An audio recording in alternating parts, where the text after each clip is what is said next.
All right, so I'm sitting here in my office and between patients, and I'm looking. I was thinking about, of course, fishing.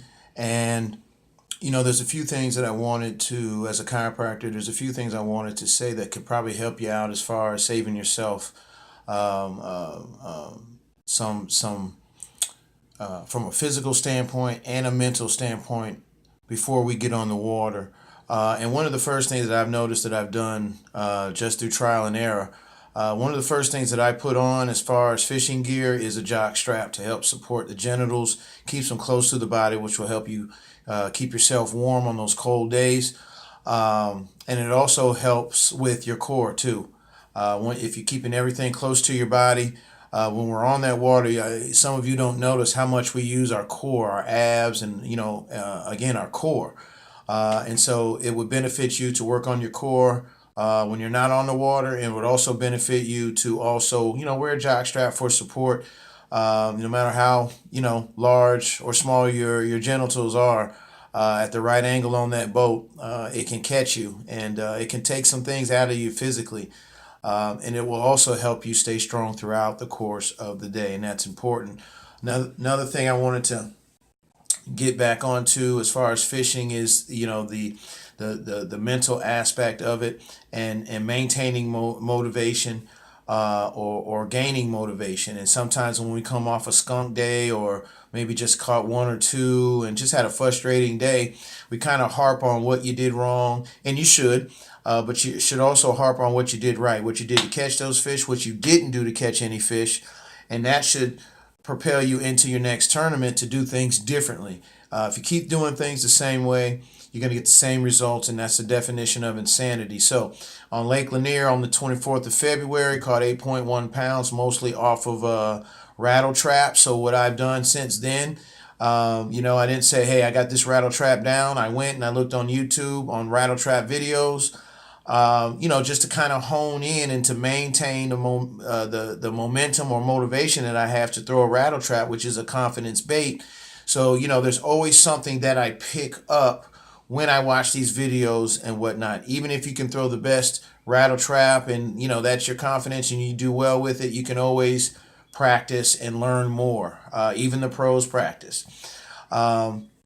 So that's the main thing about, this video right here, is to maintain your motivation, maintain your momentum, or gain motivation, gain momentum, by doing some homework in between. I'm at Lay Lake on the 10th, on the Bama side, and I've never fished there before. So of course, unlike Lake Lanier, which I've been there and I just had the attitude of just going fishing, it's the same attitude of just, hey, going fishing, but I've never been to this lake.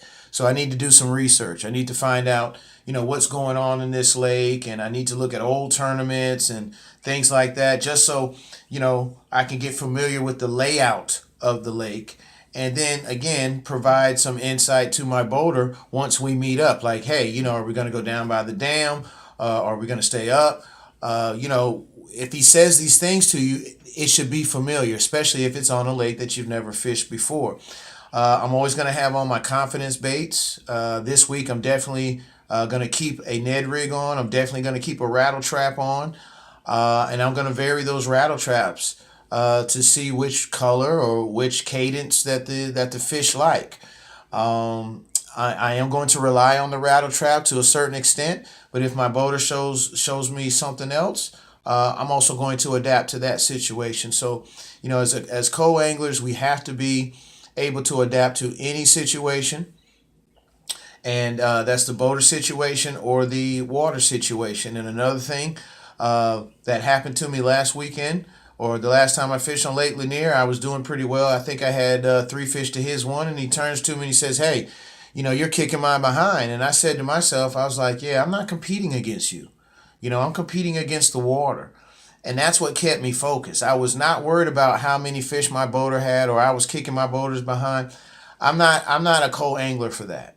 And you need all of your mental capacity just to battle the water. And I learned it's just playing golf. I don't care who I'm playing with. The golf course is hard enough. So why am I competing against someone when the course can is going to give me a big enough challenge? And the water will do that also. So to maintain your mental focus. Don't worry about what that boater's doing.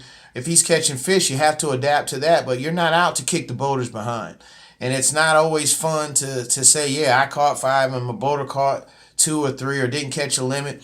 Yeah, they do take that kind of personally, but as a co-angler, we don't have room for ego. We're already fishing used water. We've got to come up with different techniques and different scenarios compared to the boater. So it's hard enough just to fish, and then to add the competitiveness of beating your boater, so to speak. You don't get any checks or points for that. So don't let that be a focus. That will take away from you doing what you're out there to do, and that is to catch fish, catch a limit, and cash a check, and get better at fishing. So that's my advice. Take it with a grain of salt. But any time this year that I feel like something pops into my mind as a co-angler that's going to help me, I'm going to put it on film so it can help the next co-angler, and we'll build off of this as we build our career. So good luck, everybody, and stay tuned.